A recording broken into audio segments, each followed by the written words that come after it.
प्यारे बच्चों, आज की शुभ संध्या की सबको जो है बहुत बहुत बधाई, क्योंकि आज हिंदी का पेपर था। उम्मीद करते हैं सभी का पेपर बहुत अच्छा हुआ होगा। तो सभी को रिजल्ट से पहले बहुत बहुत शुभकामनाएं, सभी को बहुत बहुत बधाइयाँ। सभी का अच्छा पेपर हुआ है ये उम्मीद करते हैं। आपका पेपर कितने नंबर का हुआ, कितने नंबर आएंगे बहुविकल्पीय प्रश्नों में, तो आज हम करेंगे बहुविकल्पीय प्रश्न जो बोर्ड एग्जाम में आया था पेपर उससे। तो पहला प्रश्न है, ये डी कोड से है। सभी के प्रश्न के उत्तर एक जैसे हैं, सिर्फ नंबर बदले हुए हैं। ए कोड में जो प्रश्न एक नंबर पे है, बी सी या डी में वो अलग नंबर पे मिलेगा। तो सभी अपने नंबर मिला लेंगे और देखेंगे किसके कितने सही हैं। तो पहला प्रश्न शुरू करते हैं।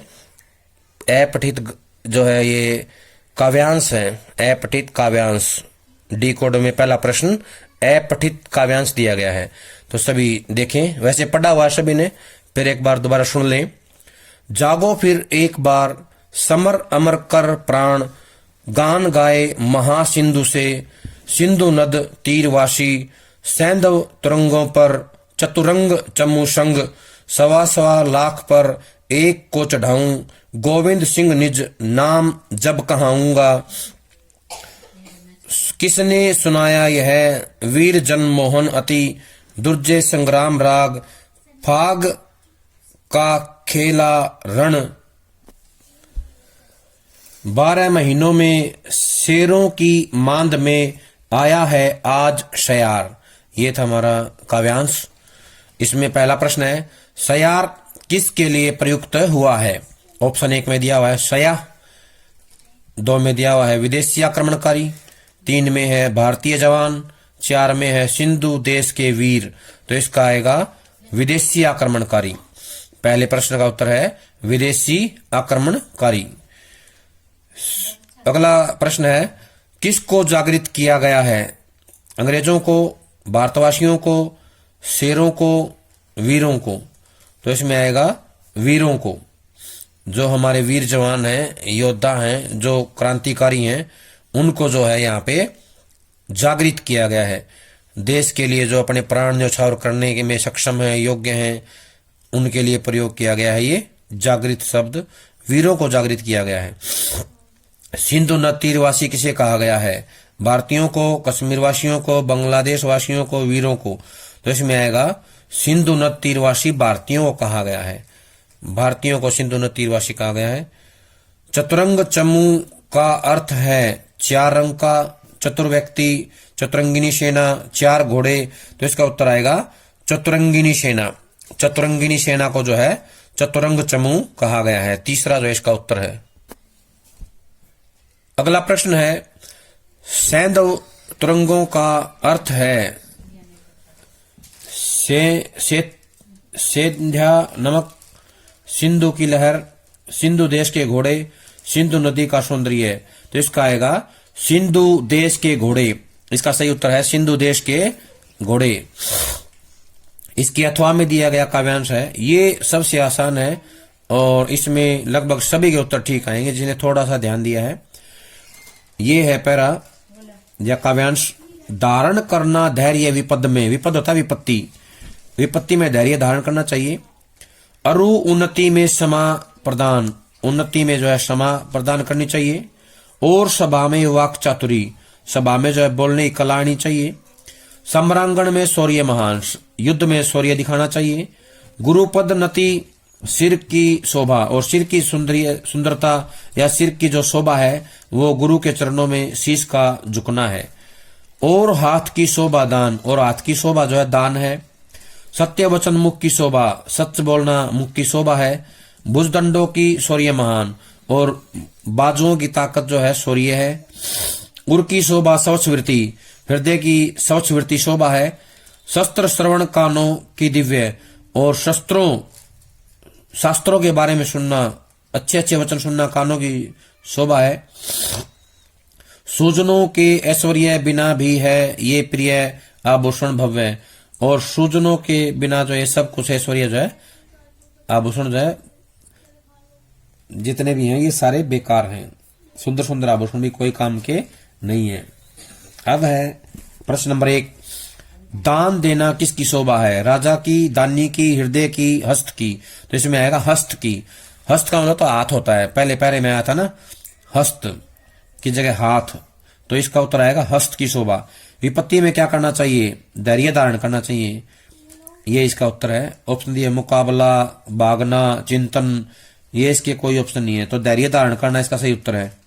वाक चातुर्य कहाँ की आवश्यकता है, जरूरी है? युद्ध में, शास्त्रों में, सभा में, महापुरुषों में, तो आएगा सभा में।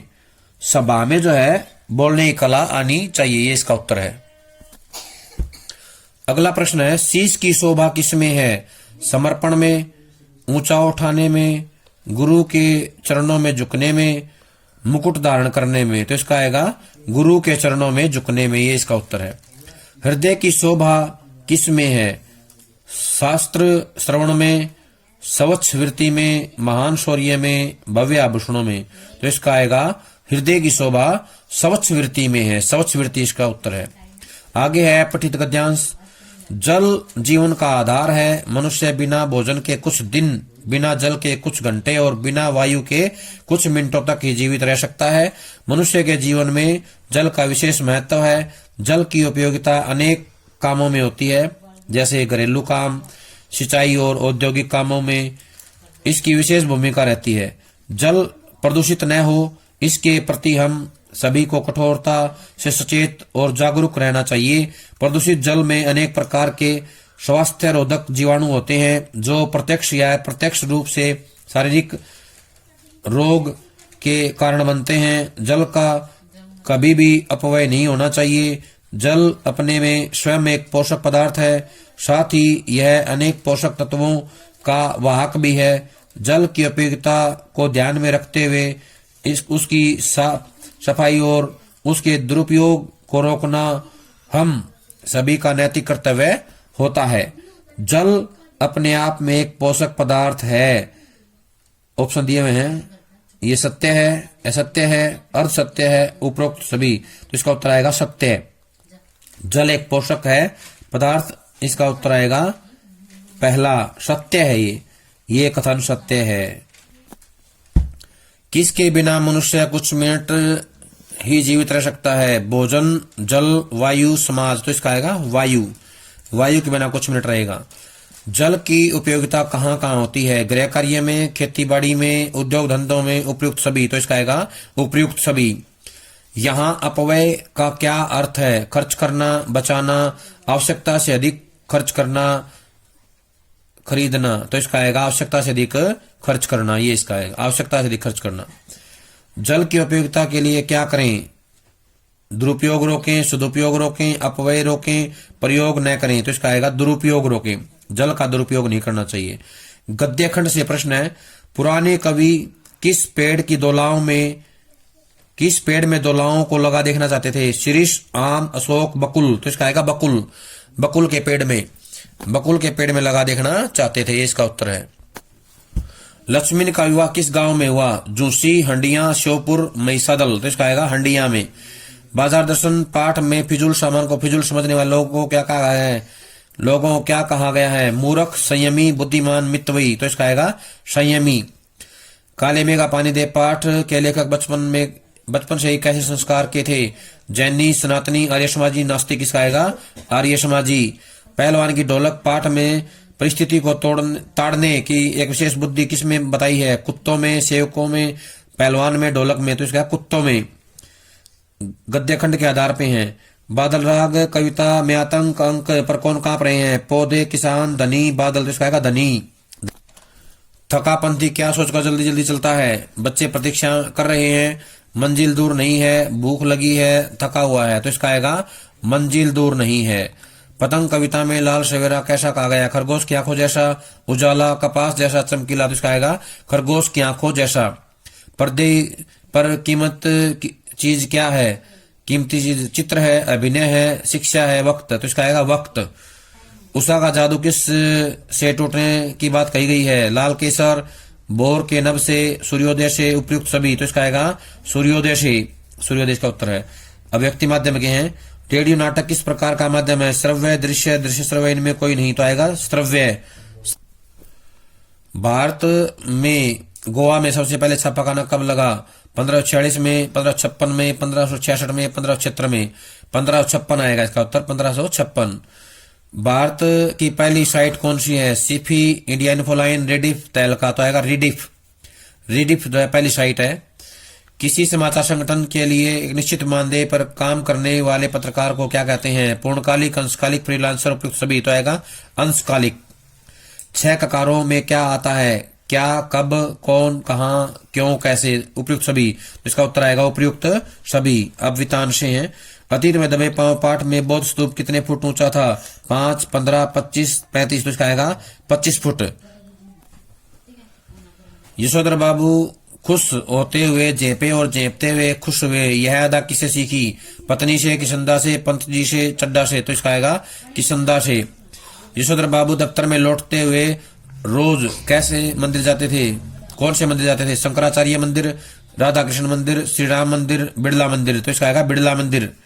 जूझ पाठ में लेखक दत्ताजी राव देसाई के घर किसके साथ गया? माँ के साथ, दादा के साथ, अध्यापक के साथ, मित्र के साथ। तो आएगा माँ के साथ गया। जूझ पाठ में मंत्री नामक मास्टर क्या पढ़ाते थे? हिंदी, संस्कृत, अंग्रेजी, गणित। इसका आएगा गणित। करतार सिंह सराबा नैतिक शिक्षा के। करतार सिंह सराबा को मृत्युदंड सुनाने वाले जज को क्या कहा है?